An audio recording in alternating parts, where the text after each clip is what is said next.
What I want to talk about tonight might be thought of, or at least I think of it, as what we should be worried about in international finance and the international economy more generally. That's a very broad topic. I'm going to zero in on one topic to start with, which is the crisis in the Eurozone, and then start to suggest some broader implications of that crisis for our thinking about the international financial system.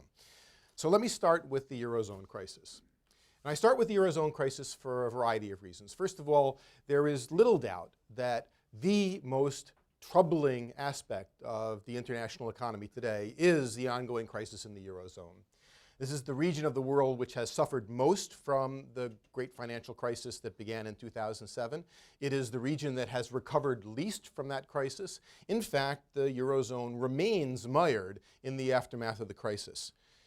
From the standpoint of the European Union itself, this is unquestionably the most serious crisis in the history of European integration since World War II. It calls into question the future of the entire project of European integration, from the Euro through the European Union more generally, and raises important questions and issues about where Europe is going. The European economy is the second largest economy in the world in some sense, thinking of the European economy as a whole. The fact that it is still mired 8 years after the crisis began in serious economic difficulties has dragged down the rest of the world and suggests that without a substantial recovery in Europe, it will be difficult for the rest of the world economy to get going in the way that we would like to see it develop. What I want to do to start off with then is to talk a bit about how and why this crisis in the Eurozone took place, about the aftermath of the crisis, and what some of its broader implications are. Now, in looking at the Eurozone crisis, I think it's important to understand that it is a part of a global phenomenon that characterized the world economy and the world financial system in the 10 or so years after the year 2000. For those 10 years, really from 1999, let's say, until about 2008, the world economy was organized in a very unusual way, a way that had not been seen before. And that is that the world economy was divided into two broad groups of countries. One broad group of countries realized its economic growth primarily by borrowing from the rest of the world in order to finance an expansion of consumption.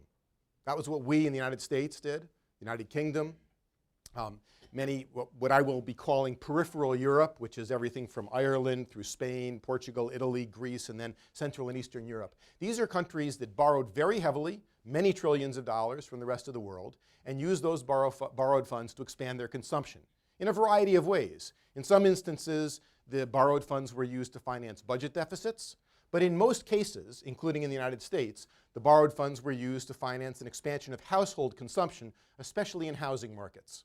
Right? So one large group of countries is growing rapidly by borrowing from the rest of the world and expanding its consumption. Another large group of countries is growing just as rapidly in many instances, and the engine of their economic growth is selling to the consumers. So Germany, China, Japan, the Arab oil-producing countries are selling their goods to the big consumers and growing as a result. Ironically, they're lending the consumers the money to buy their products. So the Germans are lending the Spaniards the money to buy German products. The Japanese and the Chinese are lending America the money to buy their products. And that's the way the world economy worked for almost 10 years. Well, that division of the world eventually led to the debt crisis that we began living at the end of 2007, because the expansion of consumption in the borrowing countries gave rise to a boom and then a bubble, and eventually the bubble burst. This is really an unprecedented event. It's the first time in modern world history that a whole group of rich countries have had simultaneous debt crises. There have been individual debt crises in individual rich countries. Probably the most striking one was that hit Germany in 1929. Didn't end well. But this is the first time that a whole group of developed countries have entered into a serious debt crisis together. And it's not entirely clear whether and how they'll come out of it. So that's the broad picture. I want to talk now about the specifics of the Eurozone. The Eurozone process, of course, is similar in that there are massive flows of capital, massive lending from northern European countries to peripheral European countries. And again, sometimes people talk about southern Europe, but Ireland was one of the big borrowers, and Poland and the Baltic states were big borrowers, and they're not southern. So I prefer to call them peripheral because it's sort of that crescent that runs from Ireland through Spain and Portugal, Italy, Greece, and then many of the Balkans, Poland, Czech Republic, through the Baltics. So very large capital flows from Germany, the Netherlands, Belgium, to some extent France, to peripheral European countries, which led to a big expansion of consumption, especially in housing markets, a big housing bubble in those countries, which eventually burst, leaving the European economy with the kind of debt overhang, debt crisis that we experienced in the US. So it's part of the broad phenomenon, but there are many important Eurozone particulars. So I'm going to spend some time going through what it was about the construction of the euro that determined the course of the crisis and that contributes to it being so difficult to resolve. Right? At the time the euro was introduced in 1999, it had been in planning stages really for 30 years. The Europeans began talking about monetary integration in 1969 with the Warner Report. So this is something that Europeans had long anticipated and worked towards. And nothing I say about the crisis and about the failings of the euro itself should take away from the fact that, or should imply that I think that the euro was a bad idea. I'm agnostic on the fact. In fact, I think we can look at it and say there were some very strong reasons why member states of the European Union insisted on creating a common currency. And if people are interested, we could talk about that. But the fact is that by the time the euro was established in 1999 and then put into place in physical properties as a currency in 2001, by the time it was established, it was well understood that the member states of the Eurozone lacked certain characteristics that one would want to see in a common currency. In other words, analysts, economists, and political economists and others identified a series of gaps, or if you want to be a little more judgmental, flaws in the construction of the euro that turned out to be crucial to the way the crisis developed. And there were four principal flaws, four principal gaps. Flaws, as I say, sounds judgmental. They turned out to be crucial to the crisis. If you ask, why was it that these flaws were allowed to persist? Again, we have to go back to why the Europeans wanted the euro in the first place. I can tell you just anecdotally, I was involved in working with and talking to many policymakers at the time in the run-up to the introduction of the euro in 1999. And when these issues were brought to them, the almost universal response was, we understand it's a problem, we'll cross that bridge when we come to it. What eventually turned out to be the case is when they came to it, there wasn't a bridge. So they ended up in the sink. But there was no question that there was a recognition of the problems with the construction of the euro, even from the very earliest stages of its construction. So let me go through these four factors that contributed to the crisis. The first factor is the existence of very substantial macroeconomic differences among the countries that constitute the Eurozone with a common central bank. So just like in the United States, you have one central bank with one monetary policy, one interest rate, one currency, and yet you have massive divergences among the member countries, divergences that are much greater than those among the regions of the United States. And I'm going to use as an example, without trying not to pick on any country, I'm going to use as an example Germany as representative of the northern European countries and Spain as a representative of the peripheral European countries.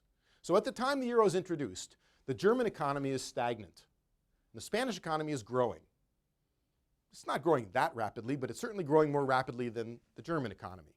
So you have a central bank, the European Central Bank, that has to design a common monetary policy for a stagnant Germany and a reasonably rapidly growing Spain. How do you do that? If the appropriate interest rate for Germany is 1%, low, to try to stimulate the economy, but the appropriate interest rate for Spain is 5%, what do? Well, the European Central Bank did what most central bankers would do and choose something in between, 3%, right? Which meant that the interest rate for Germans was relatively high.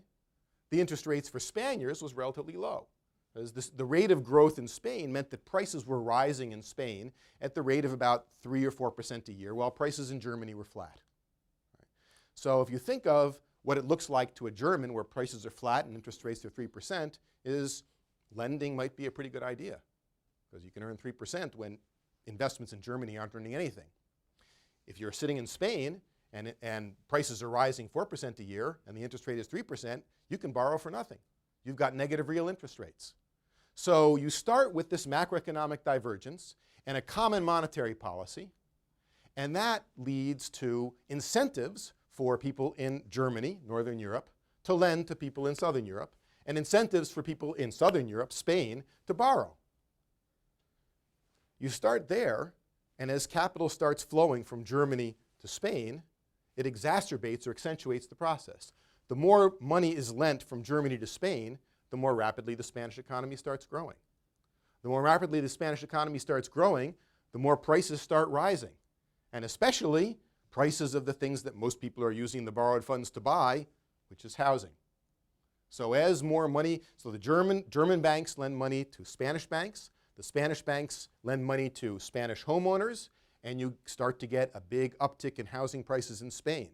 The Spanish banks say, this is a great deal. Housing prices are rising 10, 15, 20% a year. Let me make more housing loans. And they go to the German banks and say, lend us more money. And the Germans say, geez, the German housing market is stagnant. Actually, housing prices are falling in Germany. We're not going to make any real estate loans in Germany. We're going to do it in Spain. So the German banks lend to the Spanish banks, which lend to the Spanish homeowners. And it's a self-reinforcing process, which goes on for almost 10 years until it doesn't go on any longer. So that's the first characteristic of the Eurozone to keep in mind. The macroeconomic divergences with a common monetary policy. Second, as soon as the euro is created, almost immediately, a common financial system develops. Because with a common currency, it really doesn't matter whether the money is being lent from Germany to Belgium, Belgium to Italy, Italy to Spain. It's a common financial system, just like in the United States. But each national authority exercises regulatory competence over its own banks. So there's a single financial market, but the Spanish government has its own regulations, and the Italian government has its own regulations, and the German government has its own regulations. And if you're a smart banker, you find the best regulations for your purposes. And you can use your clever lawyers and accountants to find your way through all the various regulations of the 12 original members, right, and send money to where it's least regulated. Or try to prevail on the regulators to relax regulations. So in the case of Spain, the Spanish government actually originally had fairly stringent regulations, but as money starts flooding in, the Spanish banks prevail on the Spanish government to relax those regulations to allow them to borrow a lot more money and lend a lot more money. So you have what we would call regulatory arbitrage. It would be as if each American state does have its own regulators, but it would be as if the American regulators of each state had complete independence to design any financial regulations they want. So you have this fragmentation of regulation, which allows banks to evade regulations in their home countries and find places where they can lend where they might not otherwise be allowed to do so. Third feature of the Eurozone. As these divergences grow, if there had been a common government as we have in the United States, one way that that's dealt with, or the Europeans could have dealt with it, is by using fiscal policy to counteract the divergences that were erupting or that were developing between the two regions. So again, without picking on them, Germany and Spain as examples, if we're worried that Germany is stagnant and getting more so, and Spain is growing and growing, and you've got a housing bubble developing in Spain and capital flooding in, how do you counteract that? Well, if there had been a common agreement on common fiscal policies, the German government could have run stimulative fiscal policies to encourage investment in Germany. The Spanish government could have run retractionary or contractionary fiscal policies to try to slow down economic growth in Spain. But there was no fiscal coordination among the member states. The Spanish government on its own had no incentive to try to slow down a boom. No one wants to, in Bill Martin's terms, no one wants to take away the punch bowl just as the party gets started. Right? The German government didn't want to anger its constituents and taxpayers by raising taxes or undertaking deficit spending, which is very unpopular in Germany. So fiscal coordination among the member states was non-existent. So that couldn't counteract this bubble that was developing. And then finally, and as it turns out in some ways most strikingly, there was, and I'll say the phrase and then talk about it a bit, there was a no bailout commitment that was not credible. So what does that mean? That means at the start of the euro, for the member states said, if one country gets in trouble, we are not going to bail them out. No one's going to bail anyone out. If Spain gets in trouble, we're not going to be bailed out. If Italy gets in trouble, they're not going to be bailed out. And they said it over and over and over again. They wrote it into the laws. They pronounced it from the rooftops, and nobody believed them. Right? Nobody. The market said, if there's a financial crisis in one member state, it's all one currency. It's all one central bank. They can't ignore it. They're going to have to bail them out. There has to be a bailout. This notion that there will not be a bailout of a single country getting into crisis is not credible. We are going to assume that any country that gets in trouble will be bailed out. And how we know that this is what the markets thought is by looking at interest rates, spreads on lending to governments. In 1999, 1998, before the euro was introduced, the Greek government paid about 6 percentage points more than the German government to borrow, right? Which was appropriate because the Greek government had a long-standing history of not running its finances very carefully. Right? And the German government, on the other hand, had a long-standing history of running its finances very carefully. The day the euro was introduced, within weeks, the spread between German and Greek borrowing, that is what the markets charged to the Greek government, went to about a fifth of a percentage point, 20 basis points. That is, the German government could effectively borrow at the same interest rate as the German government. Right? And so could the Portuguese government and the Spanish government, the Italian government.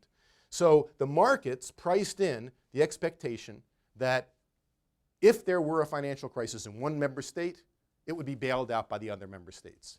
What that meant was that not only could individuals, households in Greece or Spain or Ireland borrow for next to nothing, governments could too. Governments could effectively borrow with German creditworthiness, even if they really didn't have the credibility of the German government. So if you put those four factors together, what you get is a process whereby these macroeconomic divergences are accentuated by huge flows of funds, trillions of dollars lent from Northern Europe to peripheral Europe, funding budget deficits in some cases, but primarily a housing bubble that makes our housing bubble look tiny. I was in Ireland, in Dublin, in end of 2006, beginning of 2007. Dublin is a small city on a flat plain, no constraints on new construction. Wandering around a middle-class neighborhood south of where I was at Trinity College, there were in the estate agents' windows, you could see ads for modest two-bedroom homes for 1.5 million euros, $2 million. Right? The average house price in Dublin was higher in 2007 than the average house price in New York City, where I come from. This was clearly a bubble. Right? There had been a 250% increase in housing prices over the previous decade in Ireland, and it was fueled by this rapid flow of funds into the country. The same thing was true in Spain, in Portugal, in country after country. Of course, as we know, as this expansion turned into a boom, then into a bubble, eventually the bubble burst. And the Europeans have had to live with the aftermath of the crisis.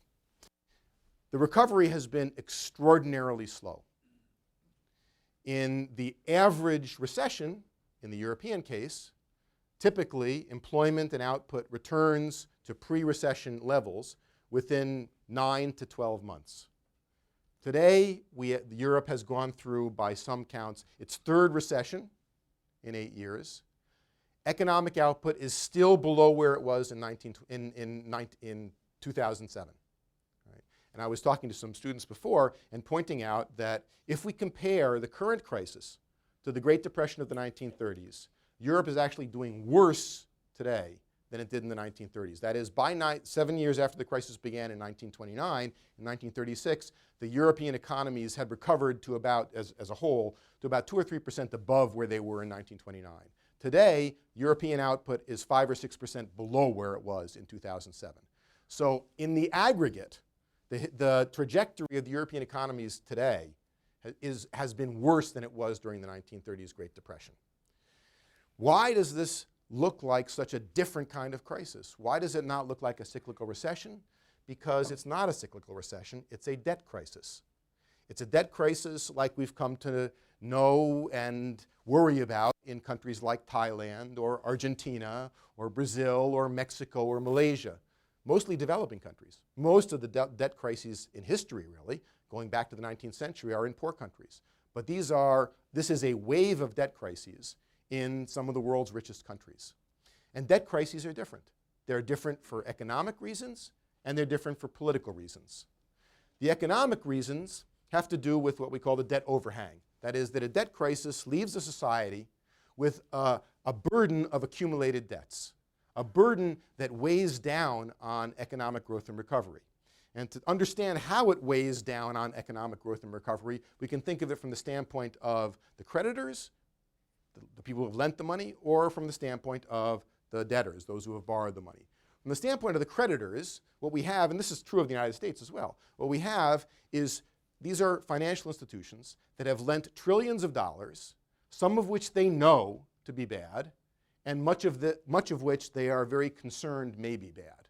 So if you're a financial institution that has made enormous loans, undoubtedly far more than your capital, right, and you know that a lot of those loans are bad, and you know that there are loans that you don't know are bad that are probably bad, what you're most concerned to do is to pull in your lending, pull in your horns, to rebalance your portfolio, to deleverage, right? To get rid of the bad loans, try to fob them off on some venture capitalist who's willing to take a risk, or on the government if the government has guaranteed some of them, or just let them drain off the books. The last thing you want to do is make new loans to risky borrowers. So in the context of this debt overhang, the financial institutions aren't lending. What they're primarily doing is deleveraging, getting rid of their loans rather than making new loans. And the unwillingness of financial institutions to make new loans, again, is a drag on recovery. Even if the recession's over, even if the recovery has begun, if the financial institutions aren't extending credit, growth is going to be stunted. From the standpoint of the debtors, you have more or less the mirror image. The debtors have experienced a whole series of shocks. They may have experienced unemployment. Unemployment is very high in Europe. Their incomes have probably declined. Their assets, their savings have gone way down in value. Their homes have gone way down in value. Right? So they have a lower level of earnings, but they still have these high debts. The debts have not been reduced in value. Their savings have been reduced in value. Their homes have been reduced in value. Their income has been reduced in average terms in value, but their debts stay the same. The only way they can service those debts is by consuming less and putting aside some of that consumption to service the debts that they owe. So households have to respond to this debt overhang by reducing consumption. So the financial institutions aren't lending, and consumers aren't spending. Economically, in other words, the debt overhang constrains both lending and spending and holds back the economy. But there's a political angle to a debt crisis, which, in my view, is even more daunting and even more problematic. And that is that debt crises pretty much always and everywhere lead to massive political conflict. Right? They lead to massive political conflict because they present society with a highly political question. Who's going to pay to deal with these accumulated debts? Who's going to make the sacrifices necessary to get the economy back on the right track? This is especially difficult when, as is the case in Europe and in most other of the major debtor countries, when we're talking about international debts, foreign debts, because then you have two dimensions of political conflict. You have the international dimension and the domestic dimension. Internationally, a debt crisis, and we know this from Latin America, East Asia, Africa, Asia, now from Europe, right? An international debt crisis sets creditor countries against debtor countries with very clear interests. The creditor countries want to get paid back. The debtor countries want to pay as little as possible. Right? The creditor countries say, as Calvin Coolidge said about the Europeans in the 20s, they hired the money, didn't they? The creditor countries say, you said you were going to pay us this back. We want to get paid back. Why should our taxpayers take the hit? Why should our banks take the hit? The debtor countries say, yes, we borrowed irresponsibly, but you lent irresponsibly. There are two sides to this transaction. We need to distribute the burden. We'll take some of the hit, but your banks have to take some of the hit as well. Right? And that conflict has gone on now for 8 years in Europe, setting Germany against Portugal, the Netherlands against Spain, France against Greece, country against country, over who's going to pay for the inevitable restructuring of these debts. That is exacerbated by domestic political conflict over the same issue. Because forget about Germany versus Greece or Belgium versus Spain. Who in Spain is going to foot the bill for these debts? Is it going to be Spanish taxpayers? Is it going to be Spanish homeowners? Is it going to be Spanish banks? Is it going to be government employees in Spain? Is it going to be beneficiaries of government programs in Spain? The same thing is true in Germany or in the Netherlands. If in these international negotiations, Germany does decide to restructure some of this debt, who's going to pay for the difference? Is it going to come out of the bankers themselves? Is it going to come out of the German taxpayers' pocket? Is it going to come out of the pocket of German government employees, salaries reduced to try to make up some of the difference? Right. So domestically, there are conflicts over who will bear the burden of adjustment, just as there are internationally. And this conflict is very often made even more intense by the very broad feeling, often accurate, that the people who are being asked to sacrifice in the crisis are not the people who benefited during the upturn. Right? So this is true in the United States. We had a lot of conflict over the fact that a lot of people in America felt that the beneficiaries of the borrowing boom between 2001 and 2007 were not the people who were paying the principal price for the turndown after 2007. In Europe, it's the same. People all over Europe, especially in peripheral Europe, are complaining that they're being asked to undergo very, very difficult austerity measures, even though they didn't benefit from what got the country into the crisis in the first place. It reminds me of my experience in Latin America, where I've spent a lot of time and studied a lot of debt crises. I was in Brazil in 1983 when the then military president of Brazil went on television, made a very famous speech in which this was imposing very severe austerity measures. And he said, to justify these measures, he said, Brazilians need to understand the party is over. And the next day, there were massive demonstrations on the streets of Sao Paulo and Rio, and the banners read, the party's over, and we weren't even invited. Right? And that was the general feeling in many Latin American countries, and it is the general feeling in many European countries today, that there was this massive party and expansion of lending, and the people who were being asked to pay the bill are not primarily those who benefited from the party. Right? So what we've observed in Europe has been a continual series of rounds of bargains, negotiations, and conflicts among countries, within countries, and virtually none of them have led to any substantive conclusion. We think that politics in the US is gridlocked and hamstrung. We look like an ideal candidate for democratic functionality compared to Europe, because the Europeans have effectively restructured almost no debts, with the exception of Greece, which was a special case. They have arrived at virtually no common decisions on how to deal with the crisis. The situation in Europe is as unsettled today as it was in 2010 when the sovereign debt crisis erupted. The European political system, the political system of the European Union, has effectively failed to find any substantial resolution to the crisis.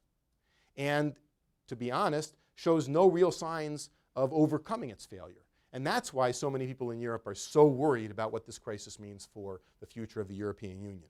Right? So some implications. First, for the European Union and for the Eurozone, I think most people believe that the Europeans will be able to, as they often have, muddle through this crisis, that gradually, in part because of the passage of time and because of recovery in other parts of the world, there will be a recovery in the European economy. There's a beginning of recovery already, and that gradually they will work their way through. Now, that is better news than the alternative, but it's not good news.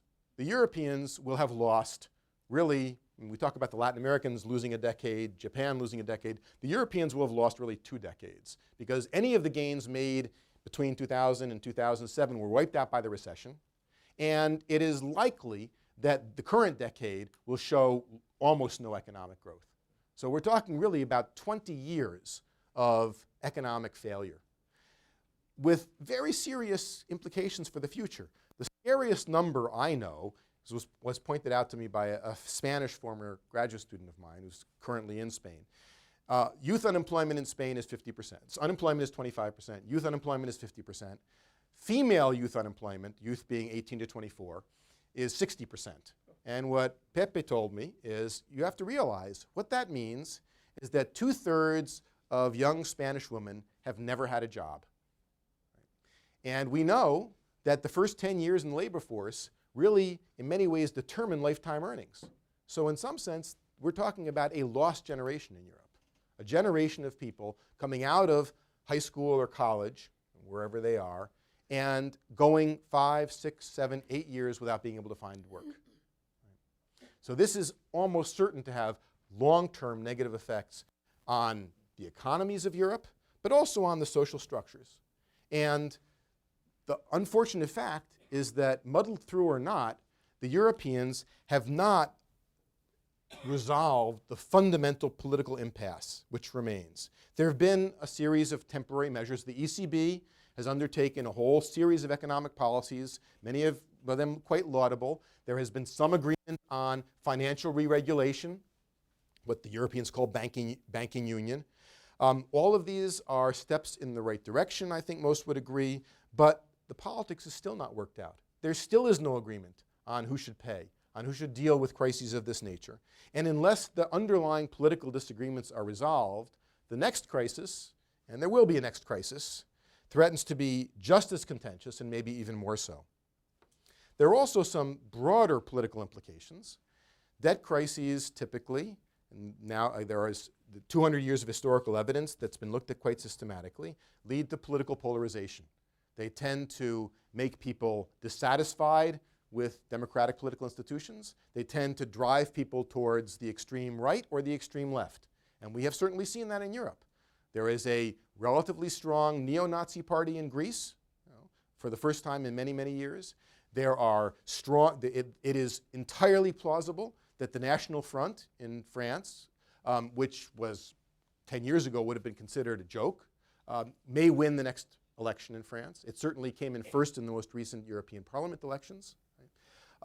It is not only plausible, but it has been the case that what was regarded as an extreme left party in Greece took office, is now in power, and there is the prospects of something similar happening in Spain. In addition to this polarization, there is also, being picked up in all the public opinion surveys, an increasing dissatisfaction with democracy per se. Not only with European integration, but with the political system of democracy. It used to be the case that if you asked people, this is almost a motherhood and apple pie question. You ask people, do you think democracy works in your country? And 80, 85, 90% of the populations of every Western European country would say yes. Now, there are countries where it's below 60% and heading south. Right?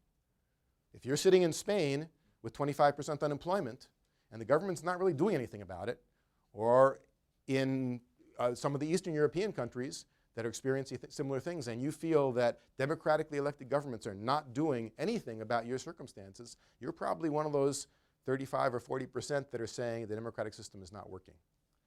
So, not to paint too drastic a picture, we're not going back to the 1930s, at least I'm quite sure we're not going back to the 1930s, but the broader political and social implications are very worrisome. So, that's Europe. Let me, on that happy note, move on to some broader or more general considerations, because I think the Eurozone crisis brings to the fore some issues that are worthy of attention in the international economy and the international financial system more generally. Just as the Eurozone crisis was part of a broader global phenomenon, the implications of the crisis are so broader. I guess where I would start is by pointing out that we now have experienced repeated instances in which countries have experienced very large-scale flows of capital, trillions of dollars. Not, back when I was in graduate school, we thought it was a lot when Mexico was borrowing $1 billion or $2 billion. Now we're talking about hundreds of billions, trillions of dollars. So countries and regions have experienced enormous capital flows, and they have not ended well. In crisis in the US, in crisis in the Eurozone, in Central and Eastern Europe, in the United Kingdom. Right? repeated instances of massive gross capital flows. And this suggests, at least to me, that there is something fundamental, structural, in a sense systemic, to be concerned about. Now, let me be clear. Unlike Shakespeare or Polonius, I guess, I don't think borrowing in and of itself is a bad thing. Right? In a sense, in a way, we want and need international capital flows. We need international financial markets. In fact, from a broad humanitarian, global standpoint, the biggest problem in the world is not too much finance, but too little. There are billions of people in poor countries that can't borrow. Farmers that can't borrow to improve their land. Shopkeepers that can't borrow to get more inventory. Right? Borrowing itself is not a bad thing. No one worries if Ford borrows $1 billion in order to expand production. Right?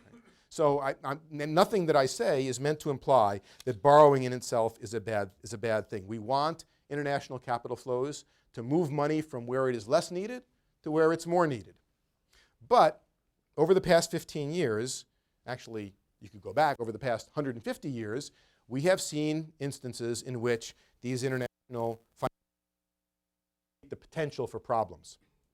And I'm going to illustrate this with just a couple of vignettes to make the broader point. The first vignette is the one that I've been talking about, that is going back to forgetting about the Eurozone specifically and talking about the broad features of that cycle that we observed starting in 1999. It was a global cycle.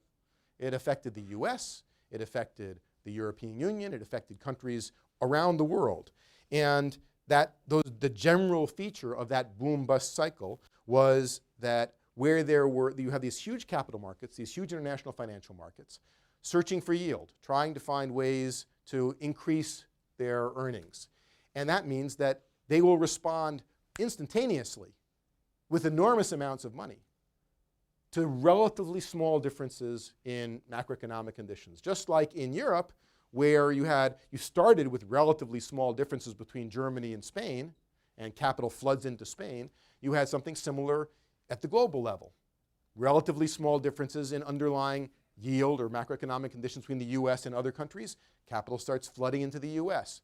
So these flows of funds mean that as the international financial markets respond to these relatively small differences, they increase the differences, which leads to credit booms and eventually busts. So the boom-bust cycle, which has been known in international finance really since the 1830s and 40s, one of the first of them, by the way, was the American states in the 1830s and 1840s.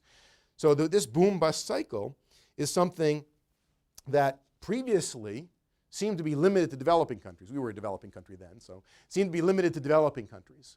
We know we'd gone through from in the 1870s, 1890s, 1920s, 1930s, 1980s. We had Latin America, East Asia, other developing countries going through these kinds of boom-bust cycles. But what we've seen in the last 15 years is rich countries going through them. The US, the UK, Spain, right, going through the same kind of Latin American style, no offense meant to Latin America, the same kind of Latin American style cycle of huge amounts of money flooding into the country, leading to an expansion of consumption, leading to a boom, leading to a bubble, which then bursts. Right? So that's the first exhibit, or the first vignette. The second is what happened after 2008 in the emerging markets, which is the new name for the better off developing countries. Right? So after 2008, interest rates in the developed world pretty much went down to zero. Right? So we're in what's sometimes called ZIRP, the zero interest rate period policy. Right? So interest rates are at the 0% lower bound, can't go lower. Well, they actually can go lower than that. And some of the European countries now are paying negative interest rates. But by 2009, interest rates are down at zero in pretty much all the developed countries. Well, if you're an investor, zero doesn't look too good. All right? So immediately, in the midst of this crisis, investors in the developed world start searching for yield. They start looking for places where they can put their money that can earn more than 0%. It's not hard to find places that earn more than 0%, especially because there are lots of countries in the developing world that continue to grow. And so capital floods into the emerging markets, into Malaysia, Thailand, Mexico, Peru, Brazil, right? In quantities never imagined before. Even just looking at the 15 leading emerging markets, over the 2009 to 2013 or so period, there were quarters in which running at the rate of $1 trillion a year, right? Which was 5, 6, 7 times anything ever seen in flows of capital to developing countries. Actually, for those interested in these issues, there's a very important component part of this, which is from time immemorial, developing countries had only been able to borrow in foreign currency. So if you're sitting in Peru or in Malaysia or in Brazil, you're the government of those countries, the only way you can borrow is borrowing in dollars. Right? Well, investors in the North, investors in North America and Western Europe were so desperate for yield that they started buying real, peso, sol, ringgit denominated debt. So the Malaysian government, the Thai government, the Peruvian government are issuing their own bonds in their own national currency, and American and Japanese and German investors are buying them. So for the first time in history, these governments are able to borrow in their own currency, right? And borrow enormous amounts. Countries like Malaysia, Thailand, Brazil, Mexico, in the space of 5 years, borrowed amounts equal to between 1/3 and 1/2 of their GDPs in just a few years. And they weren't in the midst of big crises. This is money they were borrowing while they were growing very rapidly. So, good news, they can borrow enormous amounts. Sovereigns, governments can borrow in their own currency.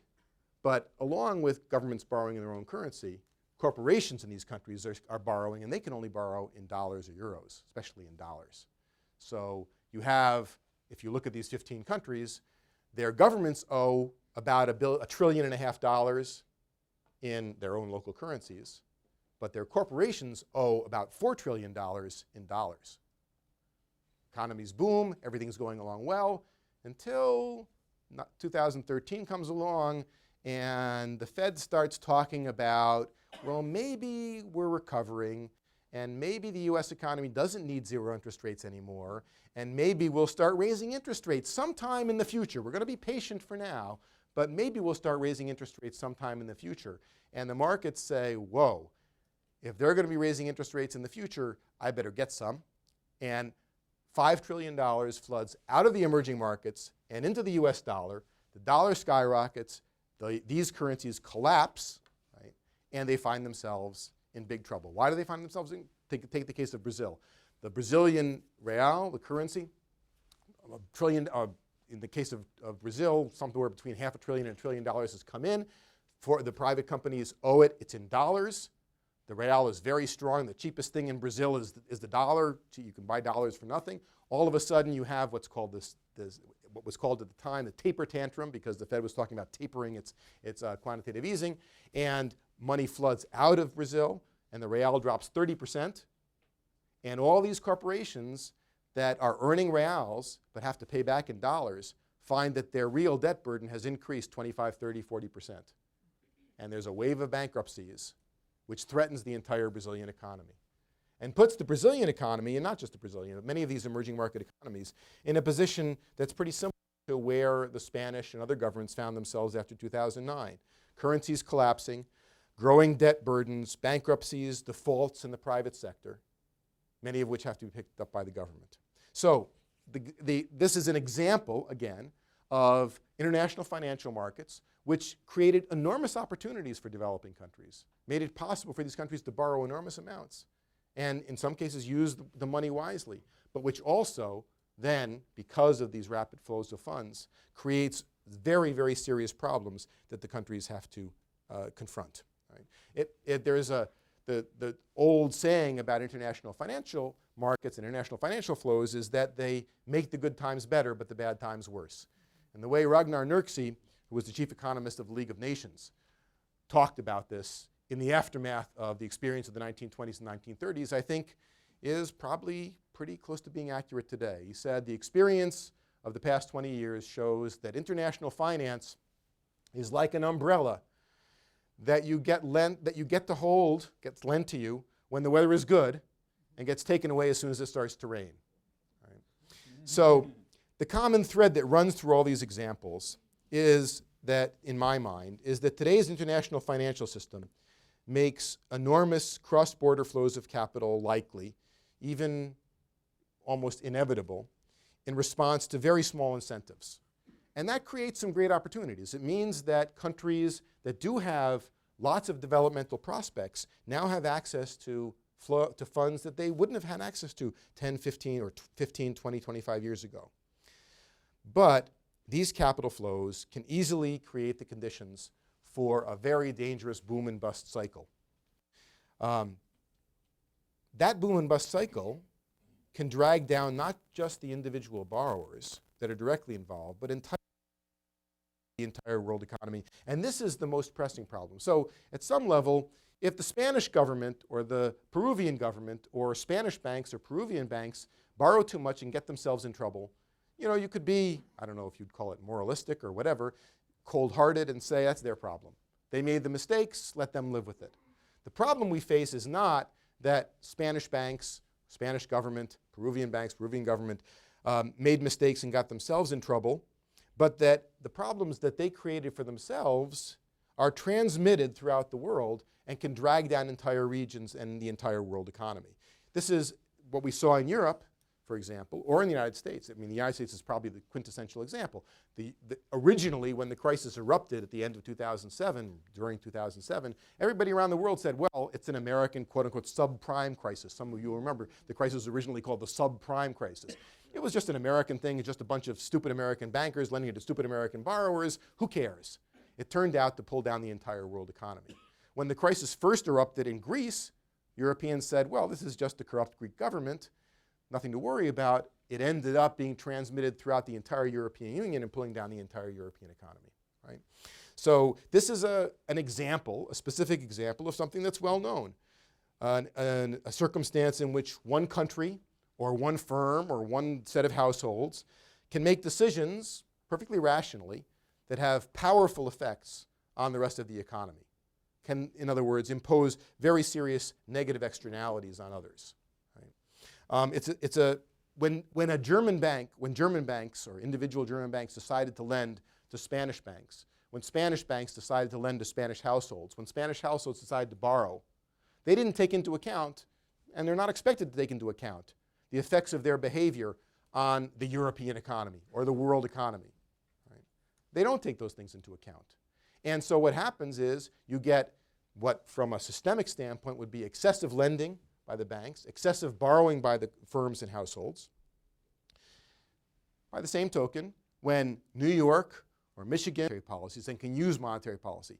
Another way of thinking about this is that typically we think of a national government as having two major tools of macroeconomic policy, fiscal policy and monetary policy.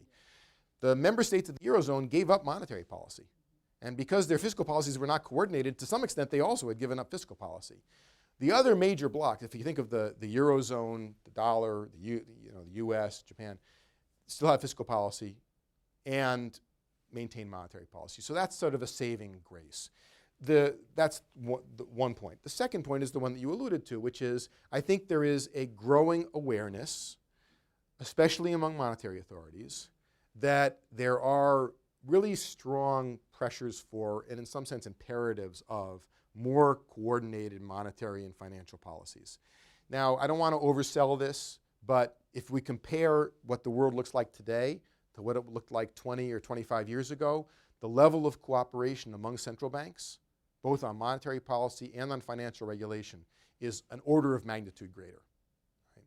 And that, I think, is a good thing, because what it means is that although these blocks can pursue their own independent monetary policies, they can at least coordinate on what they're trying to do and avoid what happened in the 1930s, which really was currency wars, trade wars, financial wars, which ended up in shooting wars.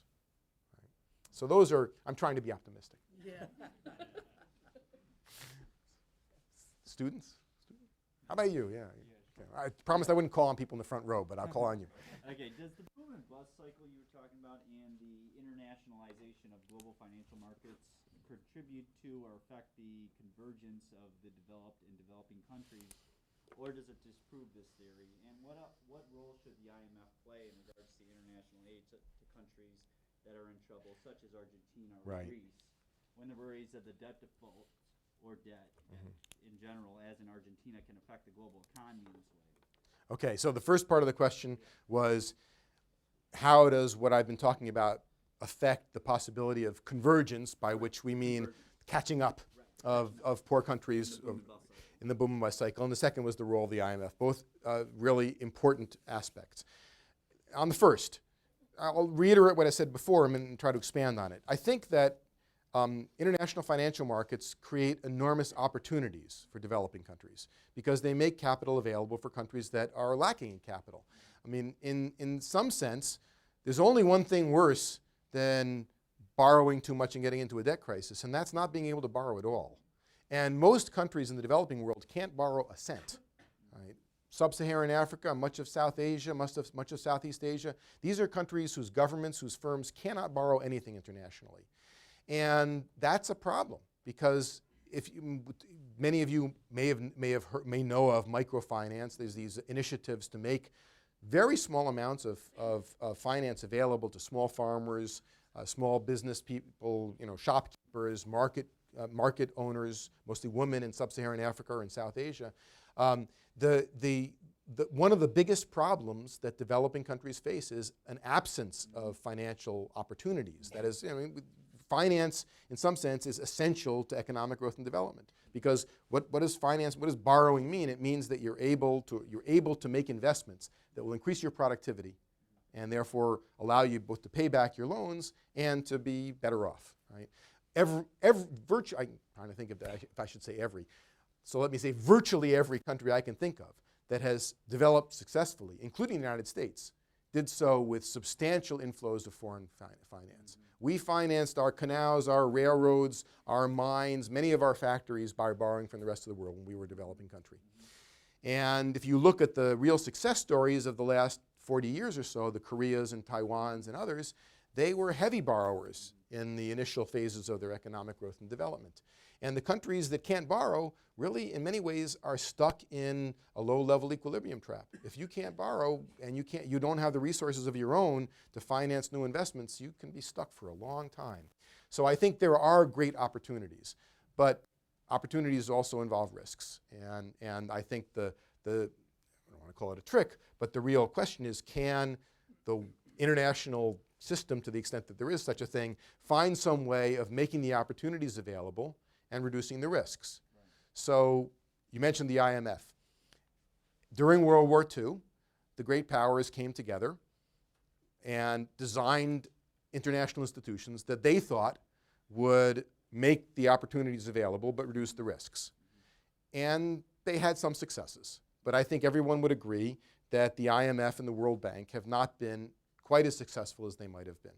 There's a lot of talk these days about the reforms necessary to these so-called Bretton Woods institutions that might make them more effective, both at mobilizing capital for countries that need it and at preserving or improving the level of cooperation among the major financial powers. At this point, a lot of those initiatives are stalled. And they're stalled, not to put too fine a point on it, but because of power. Right? The IMF and the World Bank are essentially run by the rich countries, and they're under a lot of pressure from developing countries, Brazil, India, China in particular, to make those institutions more responsive to the needs of developing countries. But, it's hard for those with power to give it up. And so I think that what's happening in the corridors of Washington, when the IMF's about to have its annual meetings, is a very gradual evolution towards an International Monetary Fund and a World Bank that will be more sensitive to the needs of developing countries. And if we're fortunate, and if the politicians can work it out, that will be able to play a more constructive role in trying to get more capital to developing countries that need it, right, under circumstances that are perhaps, you might say, fairer for them. So I think, again, I'm trying to be optimistic. All night I'm trying to be optimistic. It's hard to spend your life studying financial crises and remain optimistic, but I'm trying. Right? And so I think that there are some glimmers of hope. A bunch of us were talking earlier today about the Chinese initiative, the initiative led by the Chinese to set up an international infrastructure bank, which the U.S. has not joined. One can think what one wants about that initiative, but the fact is that it represents what you might think of as a democratization of the international financial system. You know, in 1960 or 1970 or even 1995, the international financial order was managed lock, stock, and barrel by the US, by North America, Western Europe, and Japan. No one can say that today. No one can seriously talk about international financial and monetary affairs and management without taking into account the Chinese, the Indians, the Brazilians, the developing world, and that's a good thing, I think. Yes? Speaking again on, I believe it's called the New Development Bank, is the bank that you were speaking The Chinese, yes, international, Asian, Asia Infrastructure Investment. Yes. right. How do you feel that this New Development Bank, because these European countries are such huge investors in the IMF and in the World Bank, how do you think that this sort of competitor that's coming up is going to affect Europe's restoration process? Right, so the question is, will the Asian Infrastructure Bank, Infrastructure Investment Bank, will it affect, how will it, or how might it affect European recovery? Yes. I think it won't have much of an impact on Europe, right? It's because it's not competing with Europe for capital. And the Europeans actually have signed on. Most of the Europeans have signed on. The US has not, but most of the Europeans have. The principal purpose of the bank, as I understand it, it's in formation, so we don't really know what it's going to end up doing. But my understanding is its principal purpose is to make development finance available, especially for infrastructure projects, on terms which are less stringent, we might say, and less controlled by the developed countries than is currently the case with the World Bank. Again, some of us were talking earlier today, and well, that sounds like a wonderful thing. But one of the things it means is that this is a bank that, unlike the World Bank, might make loans that don't take into account things like impact on the environment, human rights, democracy. You know, so the World Bank's been under a lot of pressure from American, European, other activists to democratize lending, to make sure that it's environmentally safe, to make sure that it's accountable to local populations. That's not a really popular policy in a lot of developing countries. It's especially not popular in China, but it's not popular in a lot of developing countries. So the principal purpose of this bank, as I understand it, is to try to move away from some of those conditionalities and make funds available on terms that developing countries will find more forgiving, let's say.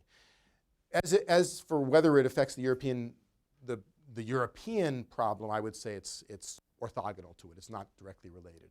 It may help in some indirect sense in that it might provide some goodwill on the part of developing countries towards the Europeans, certainly some goodwill on the part of the Chinese towards the Europeans, and the Europeans are desperate to develop China as a market. I mean, the Germans are desperately searching for new markets now that they've lost much of the European market, which is in recession. So in that sense, it might help, but the direct effects will not be strong.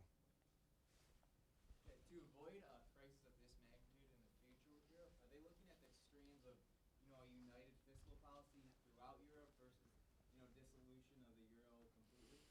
So the question was, in response to the crisis, are they thinking of extreme measures? And the two extreme measures, very reasonably stated, are a consolidation of some common European fiscal policy on the one hand, which would be sort of making Europe like the United States, or just dissolving the euro. Dissolving the euro, I think, is not in the cards. And I alluded before to the very strong reasons why Europeans have been insistent on the desirability of a single currency. So let me say a little bit about that, because I find that there's often misunderstanding. So we get to the end of this talk about how terrible things are in Europe and how the euro was designed so poorly and it all came crashing down. And so, a logical question is, who needs it? If you walk into a disaster, you walk out again.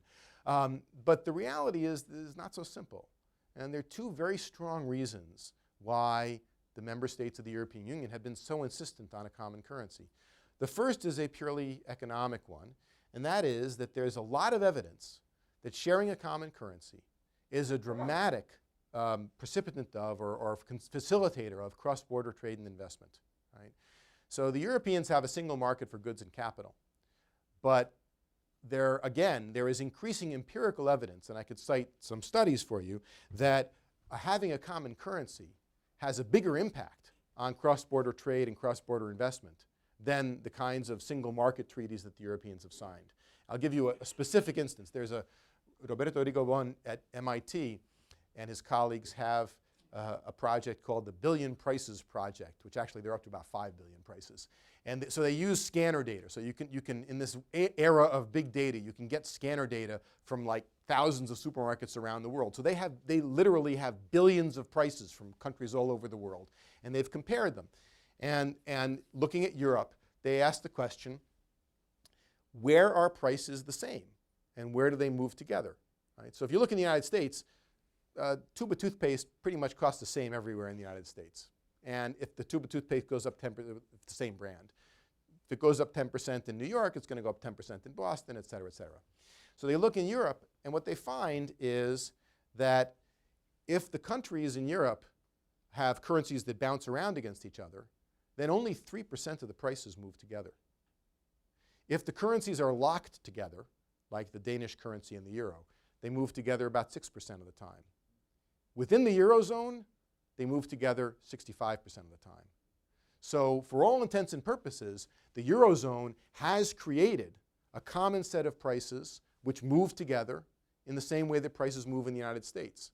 And that's a tremendous economic fillip to economic integration. So you might think of it as the euro facilitates, encourages globalization, integration of the European economies in a way that really no treaties can.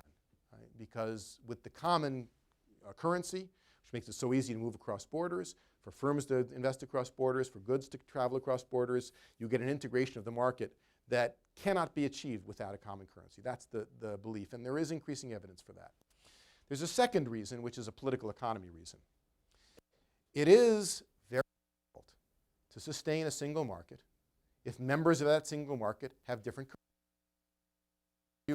examples. One example is Mercosur, which is otherwise known as the Southern Common Market, created in 1994 by Brazil, Argentina, Paraguay, and Uruguay. Mainly Brazil and Argentina. No offense to Paraguay and Uruguay, but mainly Brazil and Argentina. At the time, Mercosur, Brazil and Argentina had pegged their currencies to the US dollar at a 1-to-1 parity.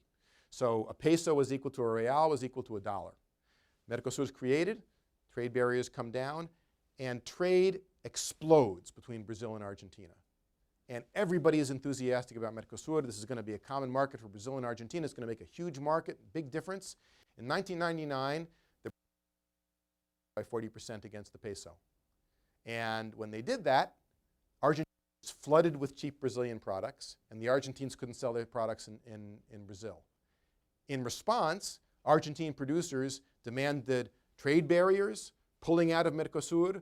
The Argentine government threatened to impose emergency tariffs, and the Brazilians had to, quote unquote, voluntarily restrict their exports to Argentina to keep Mercosur from breaking up. In 2001, the Argentine pesos got its turn, and it collapsed against the real, and you had a flood of Argentine products into Brazil. And basically, Mercosur is a dead letter. And it's a little bit of an exaggeration, but not too much of one, to say that the progress of economic integration in Mercosur was halted by currencies moving against each other. Because in each of the member states, it was said, what's the point of having a common market if that country can just devalue its currency and get a competitive advantage against us every time it wants to? Remember, I don't know about remember, a basic principle of macroeconomics is a 10% depreciation is exactly identical to a 10% tariff and a 10% export subsidy. So if you can't impose tariffs, but you can devalue, you're doing the same thing. This happened in 1992-93 in Europe.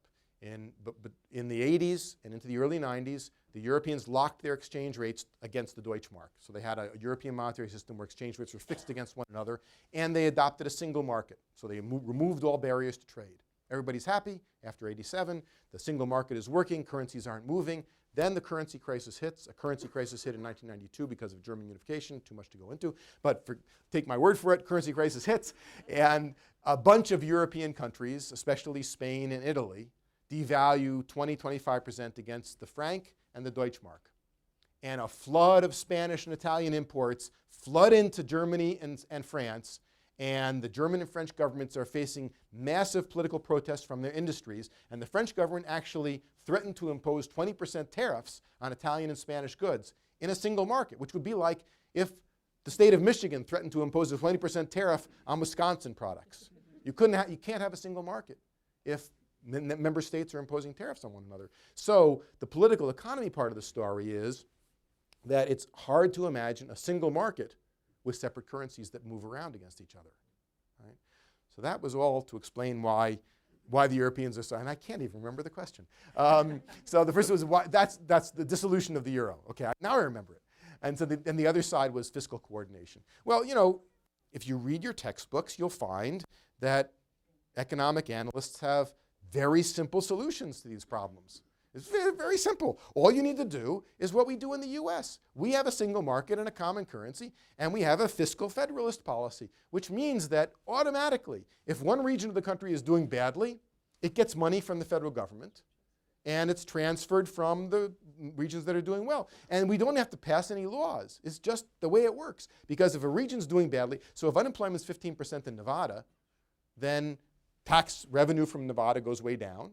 They're paying less into the feds. They're getting more unemployment insurance. They're getting more welfare, Medicare, Medicaid. And the prosperous parts of the country are transferring money to the parts of the country that are in trouble. And so it works fine here. You know, you didn't see Americans saying, as we could have said, you know, why should we in Massachusetts? We didn't have a housing bubble. We lent these people that money and they wasted it. Why should we be bailing out those lazy Nevadans and lazy South Floridians, right?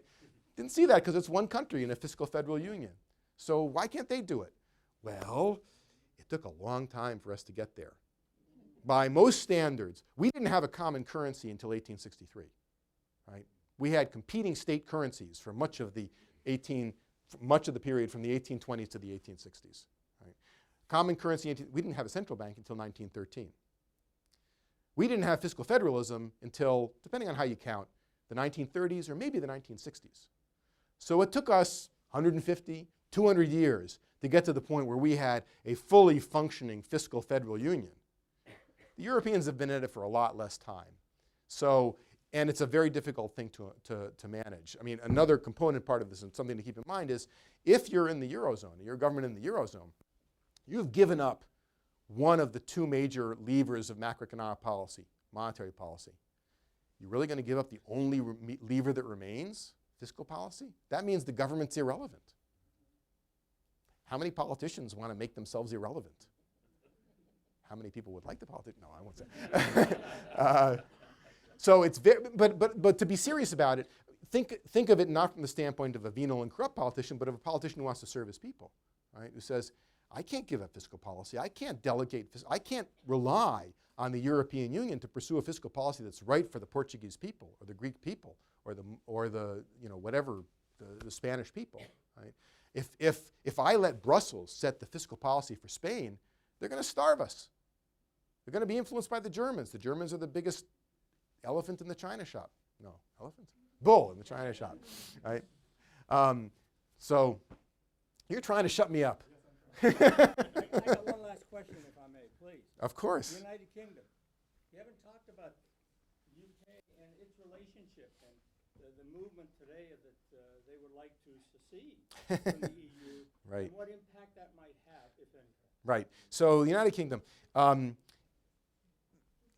The UK finds itself in a very difficult position, I would say, which is, on the one hand, it has benefited very substantially from many of the component parts of European integration, especially the creation of a single market. British firms, British banks have played a massively important role in the creation of the single market. And the British economy, to a large extent, has been quite substantially reoriented towards Europe, away from the Commonwealth and towards Europe. On the other hand, for both economic and probably cultural and political reasons, the common market, the European Union, is not popular in Britain. A simple explanation of this, one of the explanations for this, is that Britain remains probably the least European-oriented economy in Europe.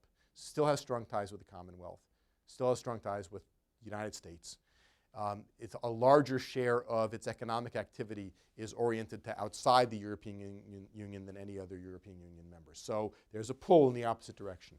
That then is exacerbated or exaggerated by the fact that if we think of the panoply of policies that are being decided by the European Union or that might be decided in the future, health and safety regulations, financial regulations, maybe even things like welfare, pensions, unemployment, immigration, England, Great Britain, is very far away from the median European voter.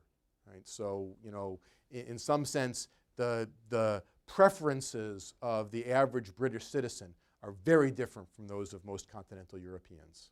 Right? Ironically, the preferences of Irish citizens are closer to those of European citizens.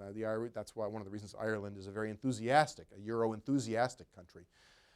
So I think my reading and talking with people is that both the British business community and the British political elite very much wants to stay in the European Union. They do not want to be part of the euro, and they will resist any attempt to join, but that's all right. That's already been decided.